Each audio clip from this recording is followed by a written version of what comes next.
63वां सर्ग। राजा दशरथ का शोक और उनका कौशल्या से अपने द्वारा मुनि कुमार के मारे जाने का प्रसंग सुनाना। राजा दशरथ 2 ही घड़ी के बाद फिर जाग उठे। उस समय उनका हृदय शोक से व्याकुल हो रहा था। वे मन ही मन चिंता करने लगे। श्री राम और लक्ष्मण के वन में चले जाने से इंद्र तुल्य तेजस्वी महाराज दशरथ को शोक ने उसी प्रकार धर दबाया था जैसे राहु का अंधकार सूर्य को ढक देता है। पत्नी सही श्री राम के वन में चले जाने पर कौशल नरेश दशरथ ने अपने पुरातन पाप का स्मरण करके कजरारे नेत्रों वाली कौशल्या से कहने का विचार किया। उस समय श्री रामचंद्र जी को वन में गए 6ठी रात बीत रही थी। जब आधी रात हुई तब राजा दशरथ को उस पहले के किए हुए दुष्कर्म का स्मरण हुआ। पुत्र शोक से पीड़ित हुए महाराज ने अपने उस दुष्कर्म को याद करके पुत्र शोक से व्याकुल हुई कौशल्या से इस प्रकार कहना आरंभ किया। कल्याणी, मनुष्य शुभ या अशुभ जो भी कर्म करता है भद्रे अपने उसी कर्म के फलस्वरूप सुख या दुख कर्ता को प्राप्त होते हैं। जो कर्मों का आरंभ करते समय उनके फलों की गुरुता और लघुता को नहीं जानता, उनसे होने वाले लाभ रूपी गुण अथवा हानि रूपी दोष को नहीं समझता, वो यह मनुष्य बालक या मूर्ख कहा जाता है। कोई मनुष्य पलाश का सुंदर फूल देखकर मन ही मन यह अनुमाने करके कि इसका फल और भी मनोहर तथा सुस्वादु होगा, फल की अभिलाषा से आम के बगीचे को काट कर वहाँ पलाश के पौधे लगाता और सींचता है। वह फल लगने के समय पश्चाताप करता है क्योंकि उससे अपनी आशा के अनुरूप फल वह नहीं पाता है। जो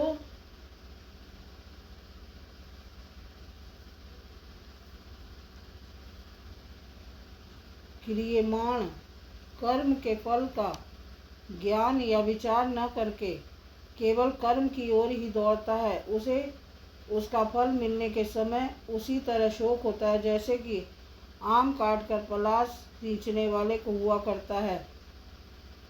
मैंने भी आम का वन काट कर पलाशों को ही सींचा है। इस कर्म के फल की प्राप्ति के समय अब श्री राम को खोकर मैं पश्चाताप कर रहा हूँ। मेरी बुद्धि कैसी खोटी है। कौशल्य, पिता के जीवन काल में जब मैं केवल राजकुमार था, एक अच्छे धनुर्धर के रूप में मेरी ख्याति फैल गई थी।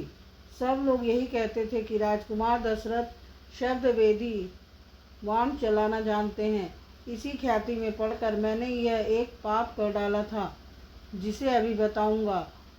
देवी, उस अपने ही किए हुए कुकर्म का फल मुझे इस महान दुख के रूप में प्राप्त हुआ है। जैसे कोई बालक अज्ञानवश विष खा ले तो उसे भी वह विष मार ही डालता है, उसी प्रकार मोह या अज्ञानवश किए हुए दुष्कर्म का फल भी यहाँ मुझे भोगना पड़ रहा है। जैसे दूसरा कोई वह मनुष्य पलाश के फूलों पर ही मोहित हो, उसे उसके कड़वे फल को नहीं जानता, उसी प्रकार मैं भी शब्दवेदी बाण विद्या की प्रशंसा सुनकर उस पर लट्टू हो गया। उसके द्वारा ऐसा क्रूरतापूर्ण कर्म पाप कर्म बन सकता है और ऐसा भयंकर फल प्राप्त हो सकता है, इसका ज्ञान मुझे नहीं हुआ। देवी, तुम्हारा विवाह नहीं हुआ था और मैं भी युवराज ही था। उन्हीं दिनों की बात है। मेरी काम भावना को बढ़ाने वाली वर्षा ऋतु आई। सूर्यदेव पृथ्वी के रसों को सुखाकर और जगत को अपनी किरणों से भली भांति संतप्त करके जिसमें यमलोकवर्ती रेत विचरा करते हैं, उस भयंकर दक्षिण दिशा में संचरण करते थे।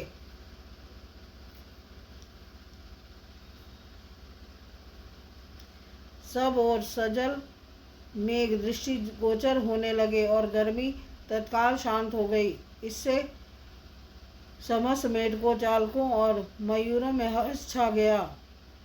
पक्षियों की पांखें ऊपर से भीग गई थीं। वे नहा उठे थे और बड़ी कठिनाई से उन वृक्षों तक पहुंच जाते थे जिनकी डालियों के अग्रभाग वर्षा और वायु के झोंकों से झूम रहे थे। गिरे हुए और बारंबार गिरते हुए जल से आच्छादित हुआ मतवाला हाथी तरंग रहित प्रशांत समुद्र तथा भीगे पर्वत के समान प्रतीत होता था। पर्वतों से गिरने वाले स्रोत या झरने निर्मल होने पर भी पर्वतीय धातुओं के संपर्क से श्वेत, लाल और भस्म युक्त होकर सर्पों की भांति कुटिल गति से चल रहे थे। वर्षा ऋतु के उस अत्यंत सुखद सुहावने समय में मैं धनुष बाण लेकर रथ पर सवार हो शिकार खेलने के लिए सरयू नदी के तट पर गया।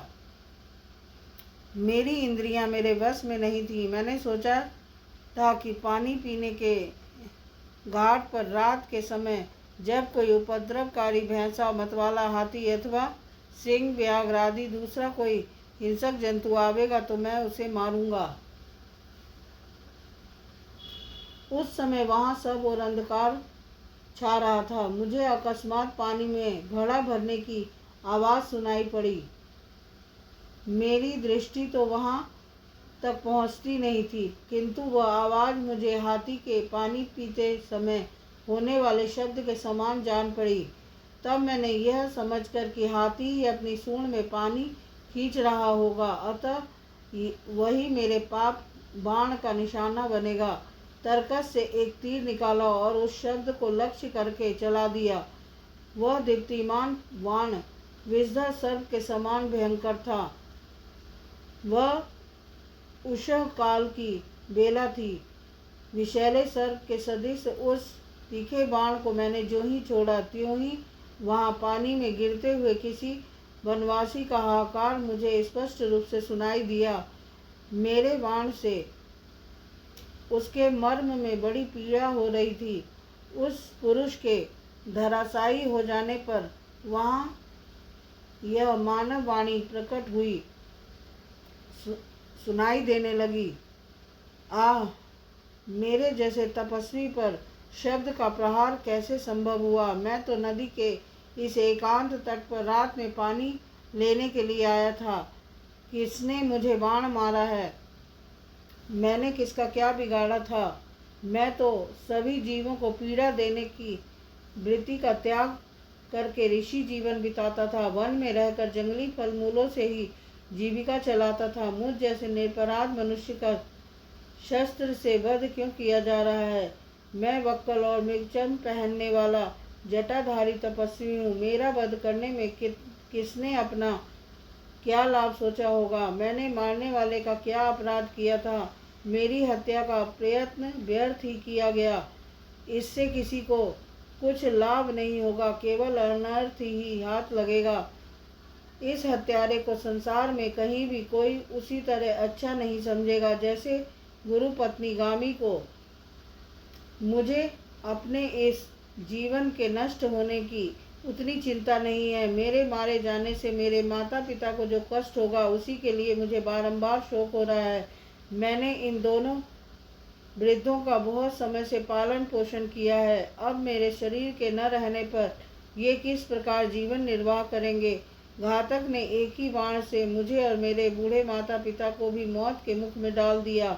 किस विवेकहीन और अजीतेंद्रिय पुरुष ने हम सब लोगों का एक ही साथ वध कर डाला। ये करुणा भरे वचन सुनकर मेरे मन में बड़ी व्यथा हुई। कहाँ तो मैं धर्म की अभिलाषा रखने वाला था और कहाँ यह अधर्म का कार्य बन गया। उस समय मेरे हाथों से धनुष और बाण छूटकर पृथ्वी पर गिर पड़े। रात में विलाप करते हुए ऋषि का वह करुण वचन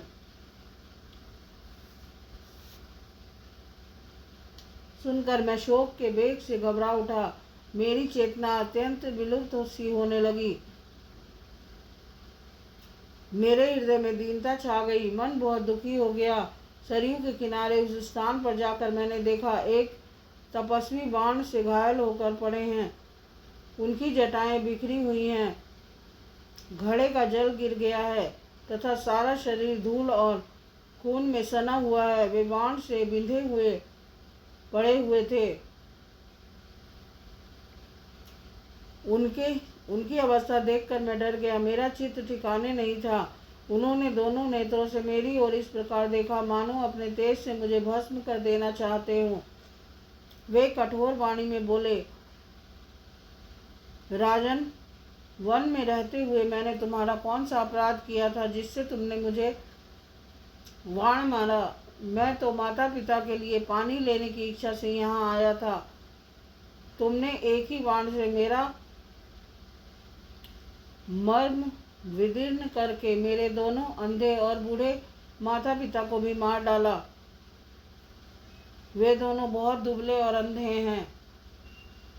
निश्चय ही प्यास से पीड़ित होकर वे मेरी प्रतीक्षा में बैठे होंगे। वे देर रात तक मेरे आगमन की आशा लगाए दुखदायिनी प्यास लिए बाट जोहते रहेंगे।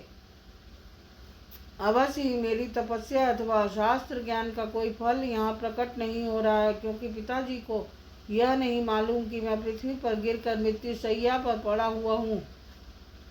यदि जान भी लें तो क्या कर सकते हैं, क्योंकि असमर्थ हैं और चल फिर भी नहीं सकते हैं। जैसे वायु आदि के द्वारा तोड़े जाते हुए वृक्ष को कोई दूसरा वृक्ष नहीं बचा सकता, उसी प्रकार मेरे माता पिता भी मेरी रक्षा नहीं कर सकते। अतः रघुकुल नरेश, अब तुम ही जाकर शीघ्र ही मेरे पिता को यह समाचार सुना दो। जैसे प्रज्वलित अग्नि समूचे वन को जला डालती है, उस प्रकार वे क्रोध में भरकर तुमको भस्म नहीं करेंगे। राजन, यह पगडंडी उधर ही गई है जहाँ मेरे पिता का आश्रम है। तुम जाकर उन्हें प्रसन्न करो, जिससे वे कुपित होकर तुम्हें शाप न दें। राजन, मेरे शरीर से इस बाण को निकाल दो। यह तीखा बाण मेरे मर्म स्थान को उसी प्रकार पीड़ा दे रहा है जैसे नदी के जल का वेग उसके कोमल बालुका में ऊंचे तट को छिन्न भिन्न कर देता है। मुनि कुमार की यह बात सुनकर मेरे मन में यह चिंता समाई कि यदि बाण नहीं निकालता हूँ तो इन्हें क्लेश होता है, और निकाल देता हूँ तो वे अभी प्राणों से भी हाथ धो बैठते हैं। इस प्रकार बाण को निकालने के विषय में मुझ दीन दुखी और शोकाकुल दशरथ की इस चिंता को उस समय मुनि कुमार ने लक्ष्य किया। यथार्थ बात को समझ लेने पर वाले उस महर्षि ने मुझे अत्यंत ग्लानि में पड़ा हुआ देख बड़े कष्ट से कहा, राजन, मुझे बड़ा कष्ट हो रहा है। मेरी आंखें चढ़ गई हैं, अंग अंग में तड़पन हो रही है, मुझसे कोई चेष्टा नहीं बन पाती। अब मैं मृत्यु के समीप पहुंच गया हूँ, फिर भी धैर्य के द्वारा शोक को रोक कर अपने चित्त को स्थिर करता हूँ। अब मेरी बात सुनो। मुझसे ब्रह्म हत्या हो गई, इस चिंता को अपने हृदय से निकाल दो। राजन, मैं ब्राह्मण नहीं हूँ, इसलिए तुम्हारे मन में ब्राह्मण वध को लेकर कोई व्यथा नहीं होनी चाहिए। नरश्रेष्ठ, मैं वैश्य पिता द्वारा शूद्र जातीय माता के गर्भ से उत्पन्न हुआ हूँ। बाण से मर्म में आघात पहुँचने के कारण वे बड़े कष्ट से इतना ही कह सके। उनकी आंखें घूम रही थी, उनसे कोई चेष्टा नहीं बनती थी। वे पृथ्वी पर पड़े पड़े छटपटा रहे थे और अत्यंत कष्ट का अनुभव करते थे। उस अवस्था में मैंने उनके शरीर से उस बाण को निकाल दिया। फिर तो अत्यंत भयभीत हो उन तपोधन ने मेरी ओर देखकर अपने प्राण त्याग दिए। पानी में गिरने के कारण उनका सारा शरीर भीग गया था। मर्म में आघात लगने के कारण बड़े कष्ट से विलाप करके और बारंबार उच्छ्वास लेकर उन्होंने प्राणों का त्याग किया था। कल्याणी कौशल्य, उस अवस्था में सरयू के तट पर मरे हुए मुनि पुत्र को देखकर मुझे बड़ा दुख हुआ। इस प्रकार से वाल्मीकि निर्मित आर्ध रामायण आदि काव्य के अध्याकांड में 63वां सर्ग पूरा हुआ। बोल सियापति रामचंद्र की जय।